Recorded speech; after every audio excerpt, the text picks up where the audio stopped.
84세신데 혈관 나이는 50세래요. 네. 근데 혈관 건강이 그렇게 중요하다면서요. 그럼요. 우리 몸 전신에 안 가는 데가 없잖아요. 혈관이 없으면 당연히 썩을 수밖에 없거든요. 네. 정말 중요한데 문제는 이 혈관이 나이가 들면 들수록 딱딱해지니까 딱딱해지면 압력 때문에 터지기도 쉽고요. 또 네. 안쪽으로는 좁아지면서 막히기도 쉬운 게 혈관 네. 질환인 거거든요. 혈관 질환 자체는요. 증상은 갑자기 나타나니까 질환이 갑자기 생겼다라고 생각하시기 쉬운데 사실은 10년, 20년 전부터 내 생활 습관 때문에 이렇게 속으로 쌓아오고 있던 거예요. 그래서 특히나 중요한 시점이 40대 전후인 거죠. 40대 이후에 내가 어떤 뭐 당뇨나 고혈압 같은 만성 질환이 있다라고 했을 때는 그때부터 혈관 건강이 점점 안 좋아지고 있다는 거고 혈관 건강에 대한 그 질병도 가속화되기가 쉬우니까 사실은 이전부터 증상이 나타나기 전부터 꾸준히 챙기셔야 하는 겁니다. 근데 이게 저 나이도 나이인데 계절별로 보면 여름에 더 위험하다면서요? 네, 이제 무더운 여름철에는 이제 몸이 더위를 먹잖아요. 네. 근데 혈관도 더위를 먹습니다. 어. 그래서 나타나는 이제 혈관 질환 중에 가장 대표적인 게 바로 뇌졸중의 발병 위험이 높아진다고 볼 수 있습니다.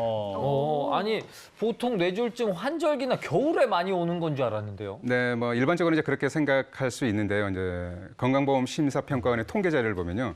12월보다 여름철인 7, 8월에 뇌졸중 발병 환자 수가 더 많다는 통계가 있습니다. 그래요? 근데 왜 그래요? 왜? 뭐 이제 쉽게 생각해 보면 간단하죠. 여름철에는 뭐가 많이 이렇게 흘리게 되죠? 땀. 땀이죠. 네, 땀을 많이 흘리게 되면서 수분 섭취량이 적어지면 탈수에 빠지죠.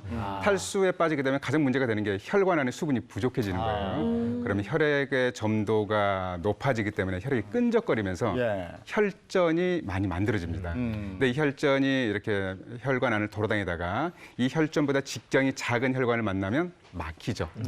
그래서 이제 뇌졸중의 발병 가능성을 높이는 이유가 되겠습니다. 근데 제가 얼핏 듣기에는 에어컨을 많이 sve면 또 뇌졸중 확률이 뭐 높아진다 이런 얘기 있었거든요. 맞아요. 여름철 뇌졸중의 주요 원인 중에 하나가 에어컨 때문에. 네. 안 되는데 나 오늘 에어컨 집에 들어오기로 했는데 에어컨 없이 살 수도 없고 여름에 어쩝니까?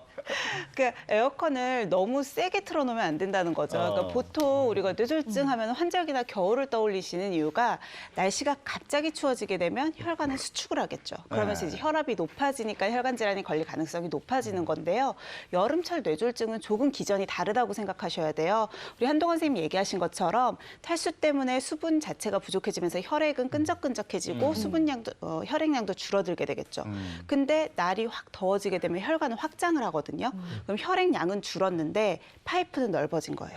혈류 속도가 느려지게 되겠죠. 그러니까 아무래도 그쪽으로 해당하는 곳으로 가는 그 혈액 공급도 좀 쉽지가 않고요. 혈액량 자체도 줄어든 상태에서 얘네들은 혈액량 자체가 이렇게 천천히 가는데 막혀 있는 곳이 있다. 뚫고 갈 수가 없어요. 그렇기 때문에 뇌졸중이 발생하는 경우가 많으니까 여름철 뇌졸중은 사실 밖에서 활동할 때보다도 밖에 있다가 안으로 갑자기 시원한 실내로 들어갔을 때 또는 시원한 실내에 있다가 갑자기 밖으로 나왔을 때 문제가 되는 경우가 더 많습니다. 아니 그러면 나타나는 증상도 다를 수 있겠는데요? 그렇죠. 겨울철 뇌졸중 하면 보통 딱 그 생각하시죠.